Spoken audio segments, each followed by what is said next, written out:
취임 일주일이 됐는데 취임 일주일의 평가를 첫 번째 주제로 해보겠습니다. 자, 일주일 이재명 대통령 취임 일주일 어떠셨어요? 저는 뭐 예상대로였어요. 예상대로다? 네. 예상보다 조금 더 세다? 예상보다는 방향이 어차피 예상 방향이겠죠. 예상보다 그래도 조금 느슨하다. 제가 예상대로라고 말씀드린 건 대선 과정이랑 비슷한 것 같아요. 예. 대선 때도 당시 이재명 후보는 약간 뒤로 빠지는 듯한 모습을 보이고 예. 그리고 민주당에서 강성의 모습들을 보였어요. 법관 증언의 문제라든지 뭐 위인설법이라고 우리가 지적하고 있는 이러한 법안들에 대해서 당시 이재명 후보는 기자들이 물어보면 당이 국민의 뜻에 따라서 적이 처리할 것이다 이렇게 이야기를 했거든요. 예. 그러니까 본인은 뒤로 좀 빠지고 민주당에서는 엄청난 드라이브를 걸고 막판에는 뭐 깨끗한 법은 필요하다라는 형태의 표현을 쓰긴 했습니다만 예. 뭐 정청래 그리고 김민석 지금 총리 지명자 이런 예. 분들이 어떻게 보면은 센 발언들은 다 하고 박찬대. 약간 굿캅 배드캅 전략이었다 맞아요. 이거죠. 근데 지금 대통령 된다면도 마찬가지잖아요. 아. 본인 오전에 취임 선서 하고서는 바로 청소 노동자들 만난 거. 예. 그 부분은 저는 잘하셨다고 생각해요. 예. 그러면서 오찬 자리에서 다른 당 대표들이랑 식사를 하고 협치가 이제 물꼬가 트나라고 했는데 오후에 국회 법사위에서는 그 법관 증언에 대해서 예. 법사위에서 소위를 통과시키고 예. 정청래 위원장이 자기 SNS에 통과시킬 거다 뭐 올려놓기도 했었고 그러니까 대법관을 30명으로 확 늘리는 법 그렇죠. 말씀하시는 거죠? 네. 예. 그게 법사위 소위를 통과했잖아요. 예. 그리고 다음 날에는 바로 본회의 열어서 그동안에 올라가 있었던 삼특검법 그리고 검사징계법을 일방적으로 통과시키는 모습들 예. 거기에 대해서 지금 대통령실에서는 아직 입장이 없어요. 예. 그리고 거기에 대한 뭐 제2요구권 행사는 당연히 하지 않겠습니다만 어쨌든 국민들께서 보시기에는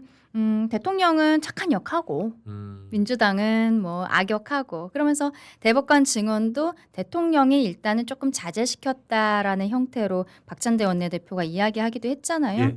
그냥 예상대로다라고 생각을 합니다. 그 얘기는 우리 첫 번째 주제에서 조금 후반부에서 그래요? 짚어볼 할 건데 네.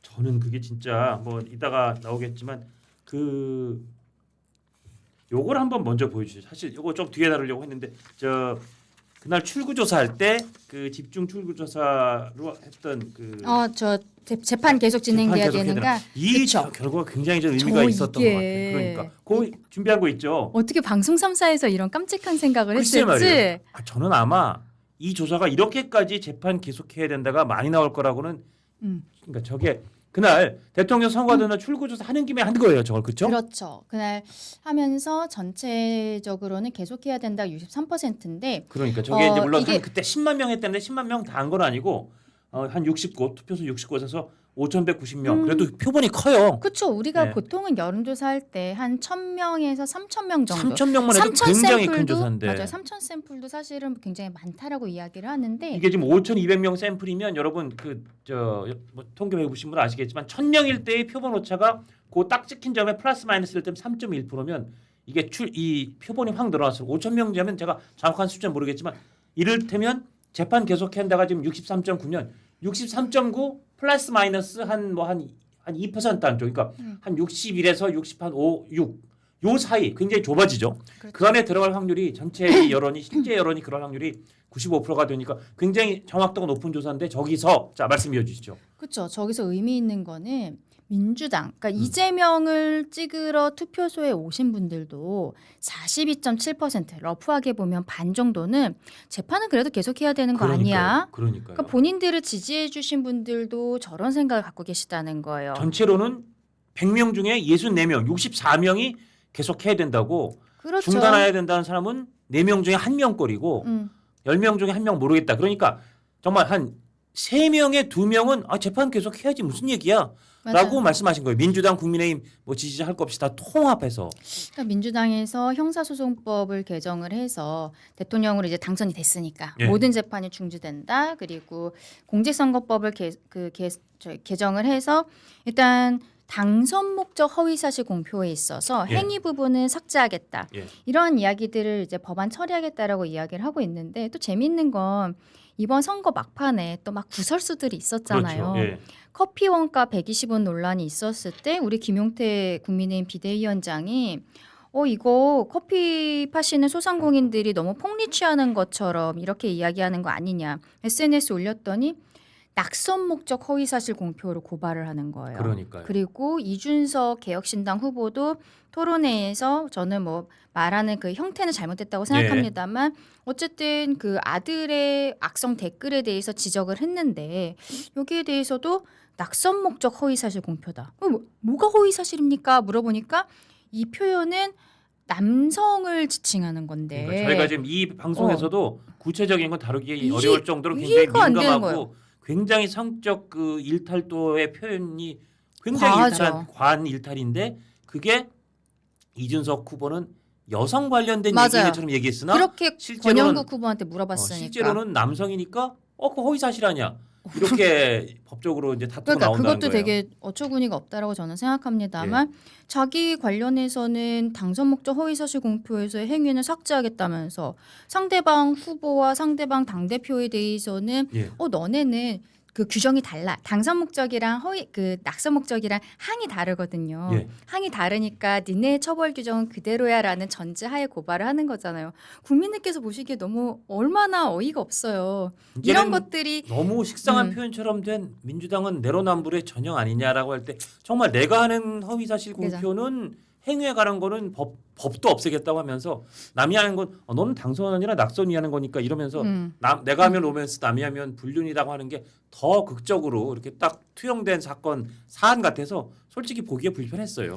그러니까요. 지금 뭐 법사위원장 자리도 뭐 마찬가지로 계속 말바꾸기가 있고 오늘 뭐 거기까지는 못할 것 같긴 한데 뭐 이따가 뭐 시간 되면 하죠. 근데 어쨌든 그래서 이 얘기를 먼저 어쨌든 꺼낸 게 그래서 말씀하신 것처럼 이게 그래서 어차피 대선은 사실은 예상한 분들 다 예상했고 당선돼서 이걸 그냥 쭉 밀고 나가서 그냥 뭐 일주일 사이에 자 뭐 대법관도 늘리고 그다음에 허위사실 공표도 아예 행위 없애서 아예 그 공직선거법 이재명 대통령 걸려 있는 거 면소 판결 받고 그다음에 대통령의 그 재판 관련된 거는 그 형사소송법 고쳐서 대통령 현직 대통령은 재판 중지 이거 다 할 것 같은 기세였는데 또 한 거 있잖아요. 또 있죠.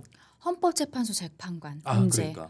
우리 과거에 그 한덕수 권한대행이 예. 2명 지명했었던 것에 대해서 저는 헌법재판소가 참 근데 정치적이다라고 그 얘기 조금 이따 이제 할 생각하는데 건데 제 2번에 나오니까 할 얘기가 제 얘기는 그러니까 일주일 사이에 할 얘기가 너무 근데 많다니까요. 그세 개를 후닥닥 할 줄 알았는데 저는 아까 그 방금 봤던 다시 한번 보여주셔도 좋은데 그 여론조사가 뜨거워가 된 것 같아요. 맞아요. 대통령이 보기에도 그렇고 민주당 보기에도 생각보다 재판은 계속해야 된다는 여론이 꽤 높네.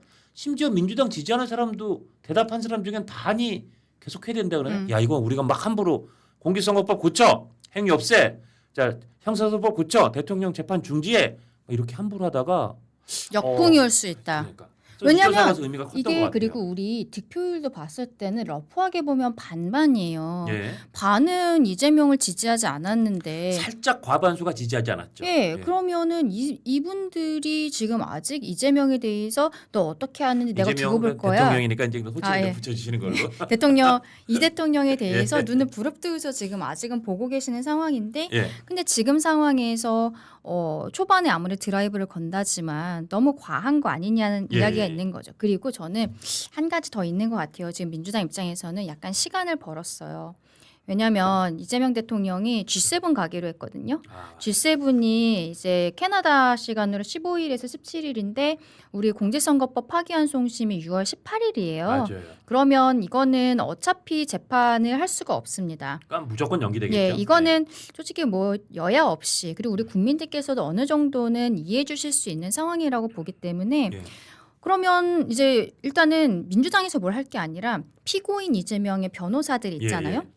원래는 5월 15일에 처음 재판 잡혀 있다가 변호사들이 기일 연기 신청하니까 6월 18일로 한 달 뒤로 미뤄진 예. 건데 그럼 이제 6월 18일 재판에 대해서도 변호사들이 기일 변경 신청서를 아마 뭐 오늘 내일 해서 내겠죠. 왜냐하면 G7 가는 게 지난 주말 동안에 이제 결정이 된 거니까.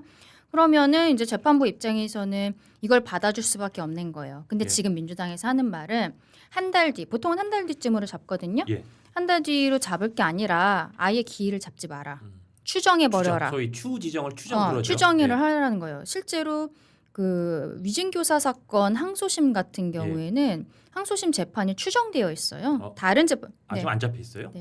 다른 재판들 같은 경우에는 지금 기일이 잡혀 있는데 위증교사 사건은 아예 추정을 해버린 상황이란 말이에요. 여러분 다시 한번 말씀드리지만 추정이라는 건 이제 법조계에서는 이제 약어인데 추후 지정. 그러니까 재판부가 기일을 보통 자 다음 재판은 뭐 한 달 후인 뭐 7월 며칠에 엽니다라고 지정을 해놓는데 무슨 사유에서든 이게 뭐 여러 가지 무슨 재판 기술적인 문제가 생긴다든지 피고에 관련된 문제가 생기든 뭐해서 아니면 어디서 뭐 증거를 새로 받아와야 되니까 받아온다든지 증거 온 다음에 해야 된다든지 그런 일 때문에 추후에 지정한다는 걸 그냥 추정 이렇게 약어를 흔히 쓰는데 위증교사 항소심이 이미 추후 지정이 돼 있었군요. 네, 맞아요. 그래서 보통은 이렇게 할 수는 있어요. 지금 대북 송금 사건 같은 경우에는 이화영 씨가 또 지난주에 그러고 보니 진짜 사건이 많았네요. 그러니까요. 지난주 또 대법원에 확정 판결을 받았잖아요. 징역 7년 8개월에 근데 억대의 벌금 주임금 다 나왔어요. 그렇죠. 이런 상황이면은 이럴 때 관련된 사건들의 그 판결 결과를 기다리고 싶을 때 추정을 해놓거나 이럴 때들이 많은데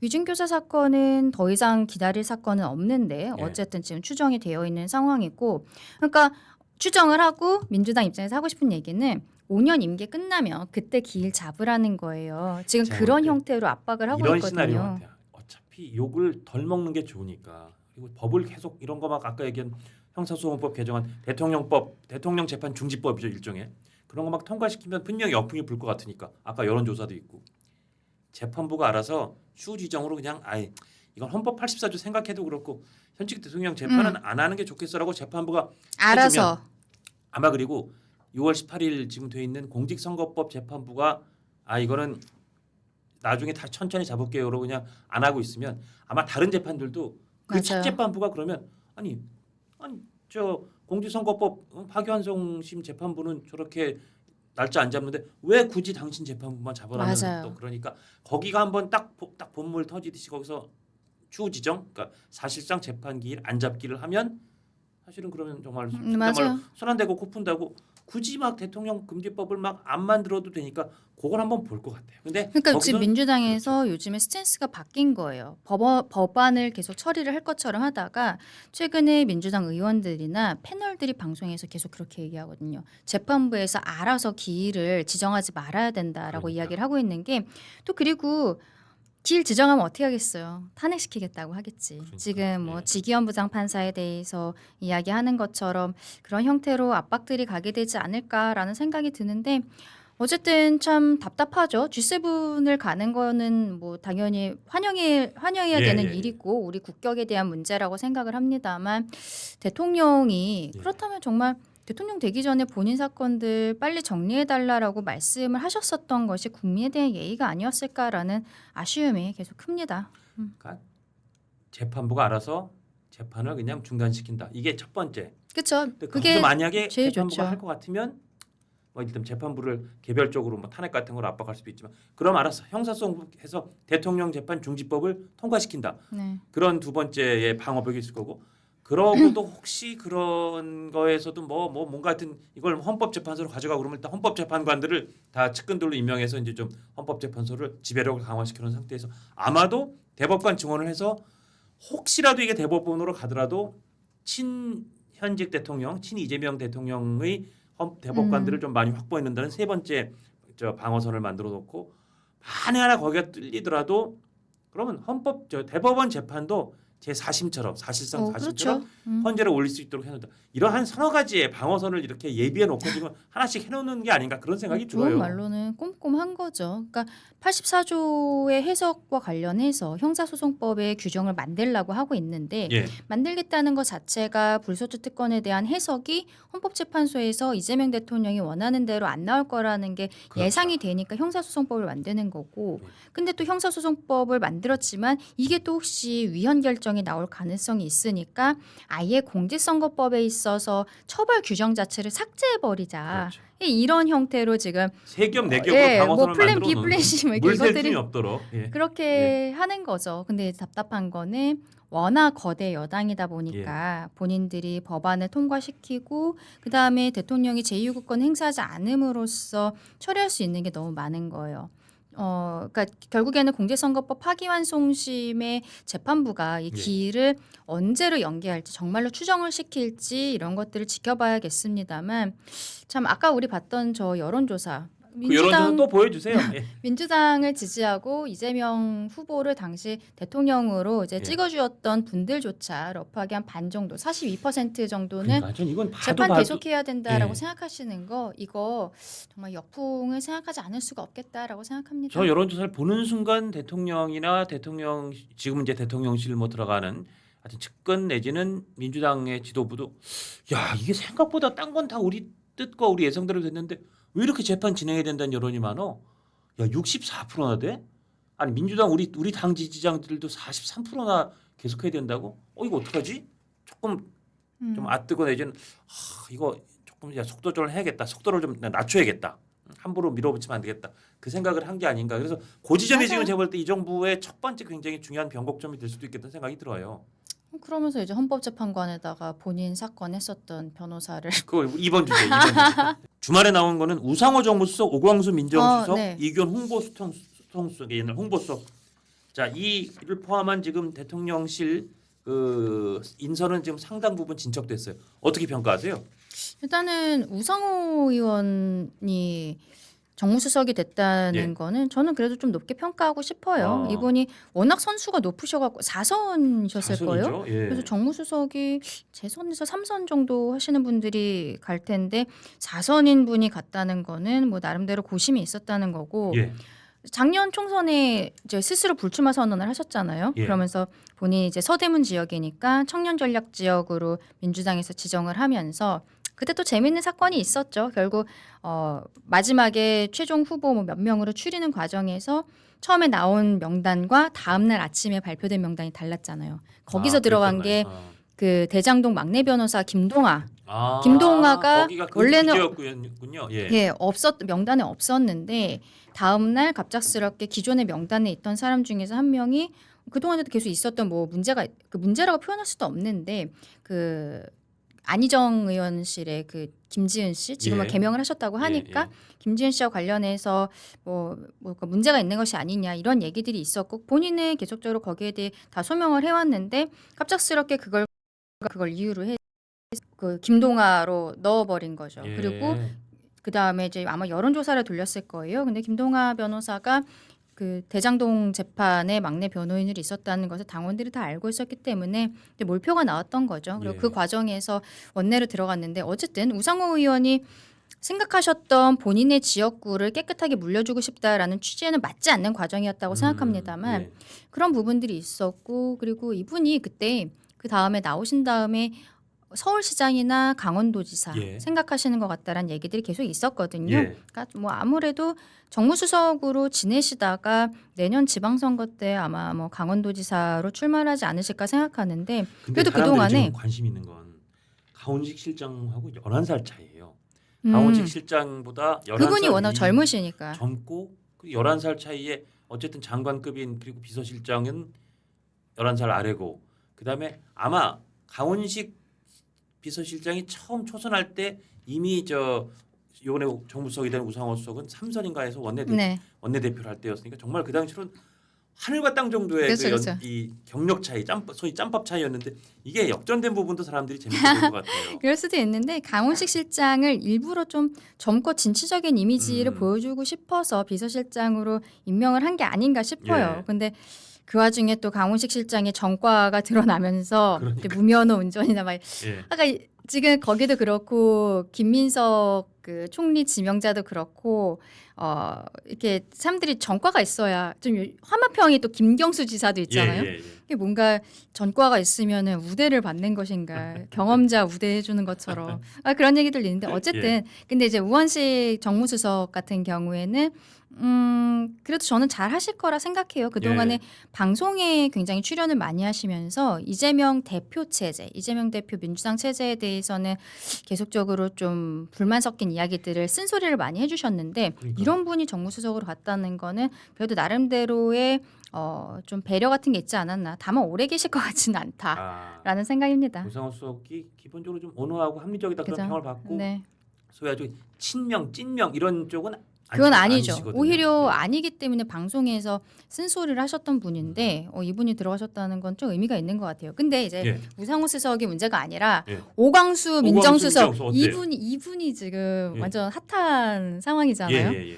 검찰 개혁하겠다. 사법제도 비서관도 이번에 만든다고 해요. 근데 이제 사법제도 비서관은 아직 인선이 나오진 않았는데 사법제도 비서관을 만들어서 사법개혁을 완성시키겠다라고 이야기를 하면서 결국에는 민주당이 완성시키고 싶은 사법개혁은 검수완박을 마무리하는 거잖아요. 그러면 그렇죠. 결국 검찰청은 거의 그냥 기소청으로 완전히 음. 전락시키고 중앙 범죄 수사청을 만들고 또 공수처와 이렇게 역할 분담해서 사실상 검찰의 수사 기능을 완전히 떼내는 그렇죠. 그런 소위 검찰 개혁을 결국에는 할 지금 나머지 기세인 거죠. 수사권을 어떻게 할지 지금 정확하게 나오진 않습니다만 검찰에게서 수사권을 박탈하겠다. 그러니까 검찰의 힘을 빼겠다라는 거는 정확한 취지거든요. 그렇죠. 그런데 이 오광수 변호사가 특수통 출신이란 말이에요. 뭐 이재명 대통령과는 연수원 동기이기는 한데 예. 특수통 검사로 오랫동안 있었고 특수통 검사들은 서로 간에 좀 뭐랄까요? 이렇게 이렇게 함께 좀 끈끈한 것들이 있기 때문에 윤석열 대통령하고 같이 그렇죠. 대검 중수부에서 일했던 그 그런 경력이 것들이 있더라고요. 있어서 민주당에서도 뭐 서영교 의원이라든지 이런 분들이 문제 제기를 했고 그리고 조국혁신당에서 그렇죠. 황운하, 박은정 예. 이분들이 심지어 황운하 의원은 개가 주인을 무는 꼴이 반복될 거다. 어. 이런 험한 표현까지 썼어요. 예. 근데 웃기는 건 서영교 의원이 어저께 예. 이제 오광수 수석 결국 결정 났잖아요. 예. 내정자일 때 이런 얘기 하다가 결정 나니까 자기의 발언이 좀 왜곡돼서 이렇게 해석이 된 것 같다라고 한 발 그 뒤로 빠지는 거예요. 근데 저는 이걸 보면 예. 이번에 원내대표 그러니까 나갈 지금, 거잖아요. 예. 근데 이제 민주당도 그 당원 당규가 개정이 돼갖고 이제는 원내대표를 뽑는데도 권리당원이 20% 정도 들어가요. 우리는 그 동안에는 원내대표는 현역 의원들끼리 의원들이 뽑는 뽑았는데. 건데 민주당에서 이제 뭐 여러 가지 얘기들이 있고 하니까 권리당원들의 그 점수가 20점 정도가 들어가게 되니까 본인이 뜨거 한 거죠. 방송에서 그 얘기를 해놨고 그리고 어쨌든 지금 민주당은 누가 이재명 대통령과 더 가까운가 이걸 예. 보여줘야 당대표도 되고 원내대표도 될 수 있는 상황이니까 어저께 바로 그 본인의 그 해명이랄까 이런 예. 것들이 나온 것도 재밌다 생각했는데 저는 조국혁신당이 어떻게 나올지 좀 궁금해요. 지금 황운하 의원이 말을 그렇게 심하게 하고 예. 그리고 박은정 의원도 이제 본인 검사 출신이었는데 문제 제기를 하고 있는데 이번에 아까 우리 오찬 얘기 잠깐 했잖아요. 예. 취임 선서한 날 낮에 오찬을 당대표들이랑 하는데 그날 조국혁신당 대표가 왔어요. 예. 대표 권한대행이라고 해야 되나? 하여튼 그 김선민 예. 이름 맞네. 김선민일 거예요 아마. 예. 이분이 여성분. 예. 네, 예. 이분이 식사 전에 이제 한 명씩 돌아가면서 마이크 잡고 뭐 이런저런 얘기를 했잖아요. 예. 처음에 한 얘기가 이 자리에 예. 조국 대표가 있었으면 얼마나 좋았을까요? 이 얘기를 하고 뭐 축하드립니다. 뭐 잘 됐으면 좋겠습니다. 이런 얘기를 하는 거예요. 이번에 선거 과정에서 조국혁신당이 처음에는 민주당한테 오픈 프라이머리로 우리 대선 후보 같이 내자라고 했어요. 그런 제안도 했었어요. 근데 이제 예. 민주당이 뭐 반응이 없잖아요. 까였죠, 반응이 그냥. 없어. 예. 그 반응이 없으니까 그냥 일방적으로 우리가 후보를 안 내고 저쪽 당 후보를 도와주는 형태로 갔거든요. 그리고 그 정경심 교수 같은 경우에도 일찍 만나는 뭐 조국 뭐 이런 형태로 얘기를 해서 일을 찍어야 예. 조국을 일찍 만난다는 거야. 예. 빨리 만난다는 거예요. 그런 선거 캠페인들을 이들이 했었는데, 그러니까 이제 청구서가 들어간다고 저는 생각을 해요. 조국 빨리 사면 복권 해줘라. 이분이 2년형을 받았는데 작년 12월에 들어갔잖아요. 작년 12월에 들어가서 이제 한 반년 조금 더 지난 상황인데 1년 반 수감 생활이 남아 있는데 빨리 사면 복권을 해달라라고 이야기하고 본인들은 조국혁신당 만들 때부터 쇄빙선이 되겠다. 더 예. 선명한 모습 보이겠다라고 했단 말이에요.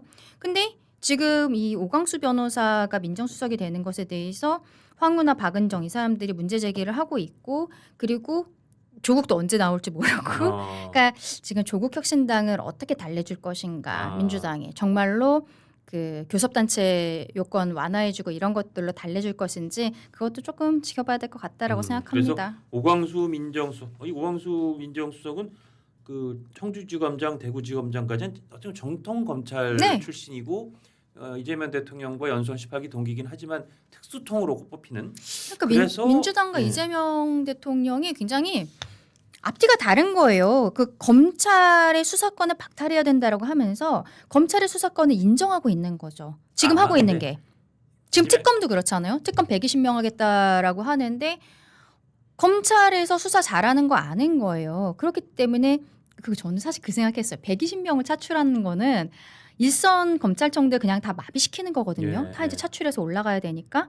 그러면 얘네가 이제 기소청을 만들고 자기는 이제 5년 내내 특검할 거 아니겠어요? 예. 그러면 일 잘하는 검사들은 특검으로 들여다 놓고 그냥 평범한 검사들은 기소청에다 놔두고 이렇게 운영을 하려는 건가? 뭐 그렇게 될 수 있어요. 저는 진짜. 예. 그 생각이 드는 거예요. 120명이라는 게 너무나 큰 상황이기 때문에 어쨌든 앞으로 검찰에 대해서 개혁을 하려면 검찰 출신 인사, 특히 특수통 출신의 검사를 쓰면은 다시 약간 힘 빼는 듯 하면서 다시 검찰에다가 힘을 주는 거 아니냐. 지금 그럴 얘기가 수도 있고. 짐 싸고 나가려는 검사들이 네. 되돌아오는 지금 이 계기를 준 거 아니냐라고 얘기하는데 아니면 그리고 또 어떤 사람들은 오광수 수석이 워낙 검찰을 잘 아는 완전 정통 검찰 출신이니까 그죠? 오히려 검찰하고 커뮤니케이션하고 이런 시간 없이 그냥 오광수 수석이 더 빨리 정광석처럼 할 수도 있다. 뭐 그렇게 반대로 보는 분도 있는데 어떻게 될지는 하여튼, 민주당에서는 민주당 지켜봐야 지지자들은 되는데, EJ라고도 표현하더라고요. EJ 바로 그 얘기예요. EJ인데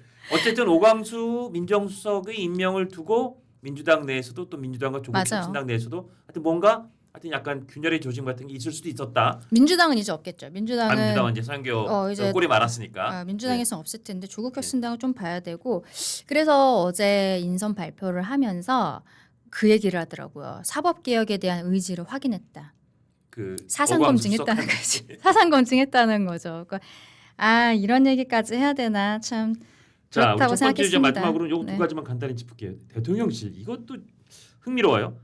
보통 우리 대통령 기자회견 아니면 저 브리핑룸에서 나온 이를테면 청와대 수석급이나 뭐 할 때 네. 원래는 그 브리퍼, 그러니까 브리핑 하는 사람을 비춰주고 카메라 4개 질문하는 설치한다고. 기자가 화면에 나오는 일은 정말 대통령의 무슨 국정 뭐 기자회견이나 큰 회견 아닐 때는 안 나왔는데 이거를 브리핑룸에 카메라 4대 설치해서 기자 얼굴도 생중계하겠다.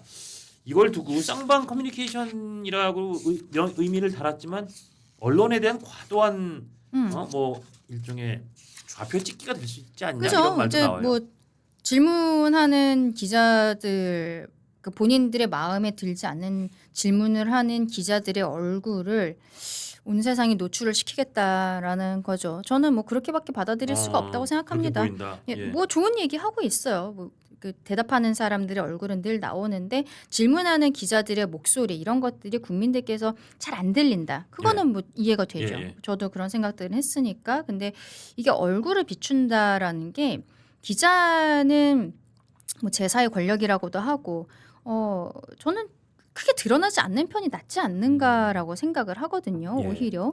근데 기자들의 얼굴을 명확하게 찍어서 이거를 좋은 의미로 쓰게 될까? 그러니까 그동안에 이재명 대통령이 본인 경기도지사 당선됐을 땐가요? 뭐 이렇게 물어보는 기자한테도 예의가 없어, 예의가.